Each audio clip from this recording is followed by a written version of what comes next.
if we have more ways to connect than ever, why does it feel like as a people, we've never been more divided? Are you tired of watching men and women constantly argue and bicker online about unrealistic expectations when it comes to dating and relationships? What if the male loneliness epidemic is only one half of the story? What if there's been a prioritization and monetization of people and content who seek to divide, so that every time you open your phone, you're not necessarily being shown what inspires you most, you're being shown what triggers you. You're gonna be shown what makes you respond.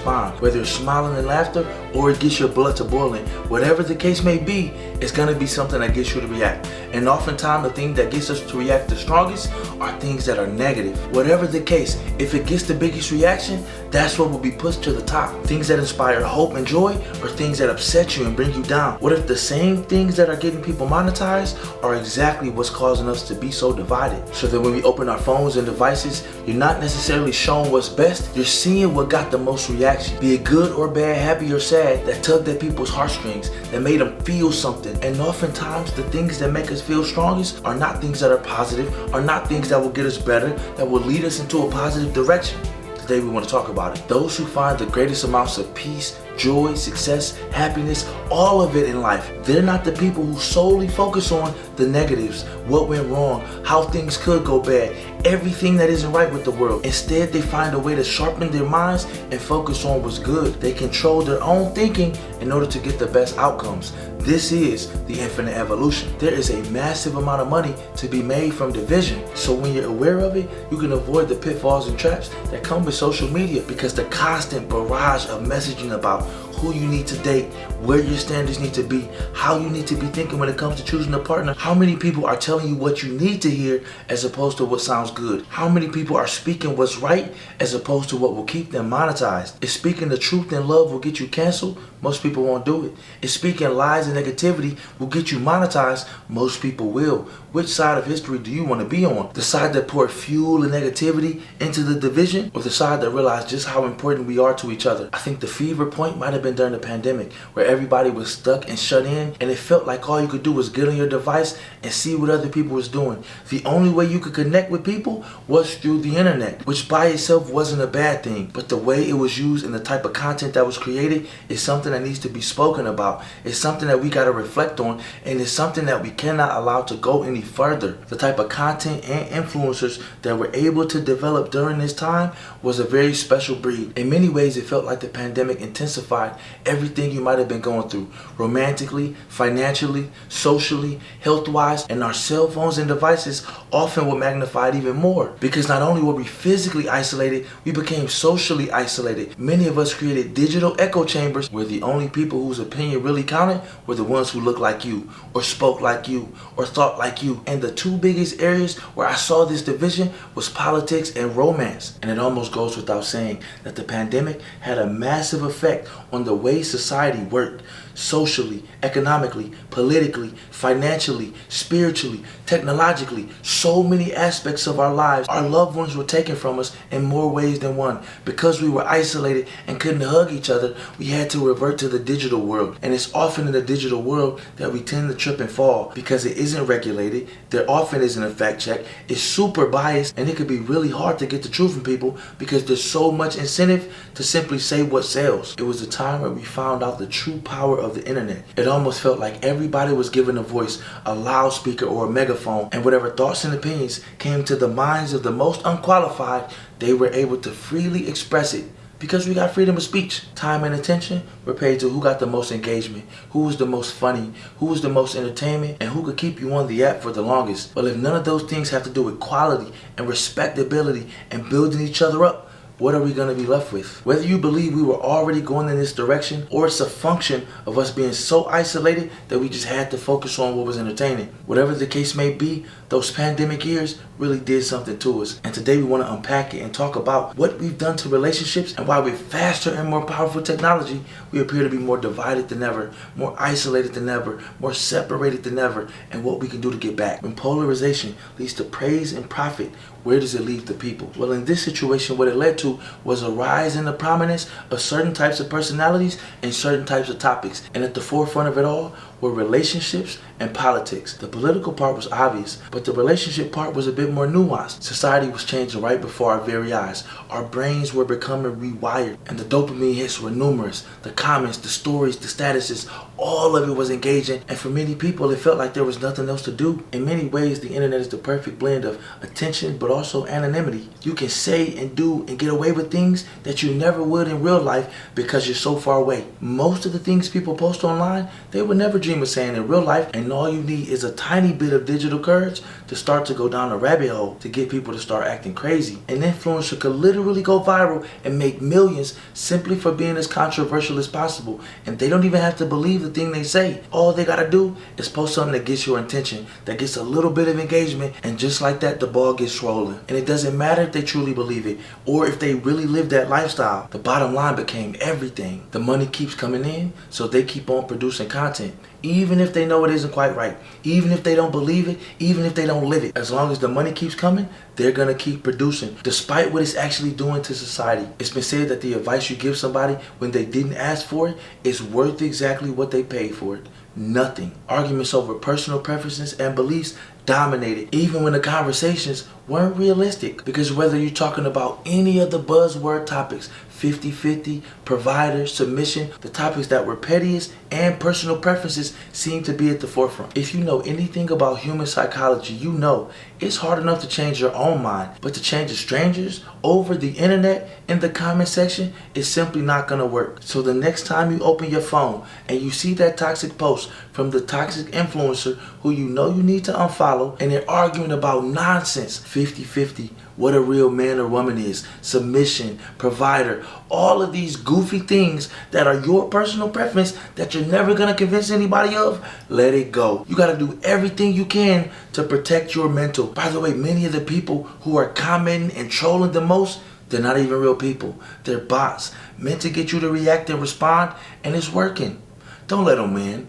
Don't let them steal your attention, your mind, and your focus, all because you couldn't stop engaging. Your time and attention is valuable, not only digitally, but societally. And where you choose to place your focus says everything about what your priorities truly are. Your personal preferences are just that. They're yours. You get to choose them, nobody else. But once those personal preferences cause you to lose time and energy arguing with strangers online about nothing, you know you got a problem. There's zero benefit to arguing with strangers online, especially when you know you're not about to change their mind. A wise man once said never to argue with a fool, because from a distance, we can't tell who's who. When you're arguing with a dummy online about something that you know you're not going to change their mind about, and you know they're not going to change yours about, what purpose are you really serving? What type of mindset and energy goes into the person who spends hours and hours engaging with trolls or bots, nobodies who you'll never meet, about topics where their opinion shouldn't even matter? Why feed into it? Why give them that energy? Why would you ever allow anyone to occupy that space in your mind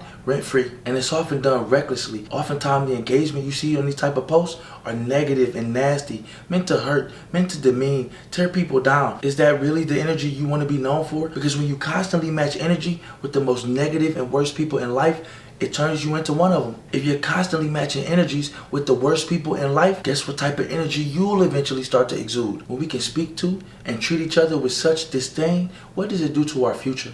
What are we teaching our kids? What example are we setting, and what message are we sending for generations to come about the value of each other? And again, who really benefits when men and women go to war? Because when you can fight with the very people you were meant to build with, who does it truly hurt?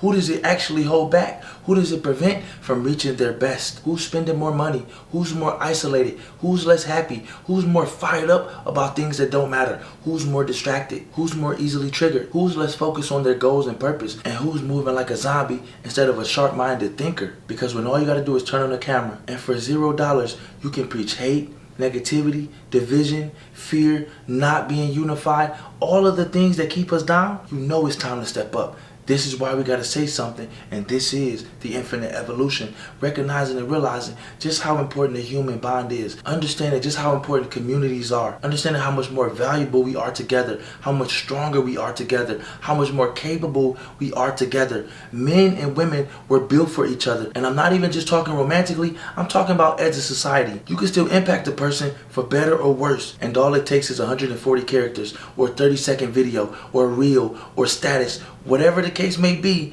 make sure that what you're putting out there is the best. Make sure that what you're engaging with is the best. Otherwise, society will continue to crumble and turn into the worst. These content creators are asking us to dehumanize one another, to look at each other as numbers, to not see each other for all the amazing and great qualities that we have. They often ask us to overlook and undervalue the most important aspects of what makes our character unique. Integrity, discipline, leadership, morality, loyalty, courage, caring, kindness. When you reduce a human to a simple number, height, weight, status, size, followers, fame, influence, all of these things are superficial. How could you ever build a strong relationship when it's built upon the weakest foundation possible? And so whether you're tearing down or demonizing one particular side or sex, or you're doing the opposite, we become lost as a people, and it's time we step up and do something about it. When the sole basis of our mistreatment of each other, attacking, demonizing, lack of accountability is based on whether or not you're a male or a female, you know we got a problem. You know it's gone too far, and it's time to revolutionize the algorithm, because what has been given us simply will not work. Pretending as though one side are angels, perfect, and don't need to face accountability is also an issue. It becomes that much easier to identify the problem when we got people who are constantly tearing down, attacking, blaming, avoiding accountability. People are more lonely, miserable, and desperate than ever. Do you really need to add more to the flames? Rise above it. Your time and energy are far too precious to waste on making the world just a little bit worse. We're so much better, stronger, and capable when we're united. Our differences are often natural complements to each other, but only if we choose to recognize the beauty and uniqueness that each and every one of us possess. We were literally designed to help each other and live in community. The more addicted we become to technology and engagement, the less we control our outcomes. Just because something appears to be entertaining doesn't mean it's worth giving your time or attention to, because the more you feed into it, the more popular it becomes. The more that energy grows and festers, and the more future generations have to deal with it. So spread light. Limit the reach and influence of the negative by selectively engaging, unfollowing, and not giving attention to those who aren't worth your time. To understand it and truly take advantage of the beautiful gift that you've been given, the present, this is the infinite evolution. If it's not rooted in community, better, or our future, we gotta question any and everything that asks us to dehumanize our fellow man. Because don't we already have enough battles without fighting each other? This is the infinite evolution. And if you don't believe that there's money in division, just think about all the different ways where if every single person thought the same, how many dollars would be lost? When you fight with the very people you were meant to build with, it only hurts you. Without the idea of Democrat and Republican, we couldn't raise the billions and billions to fund two different political parties, right? Where would all the money go? We're probably back to you.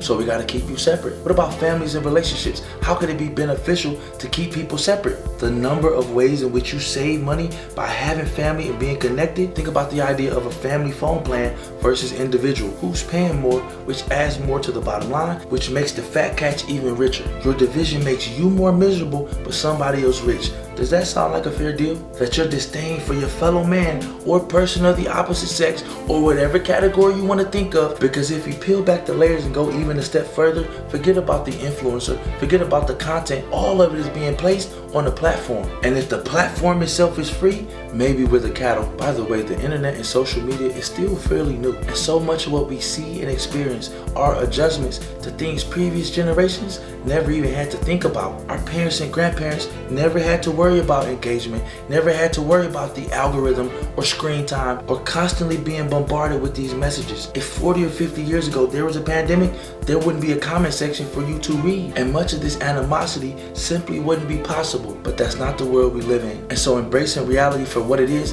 and doing everything you can in order to make it better and leave this world as well off as you can, this is the infinite evolution.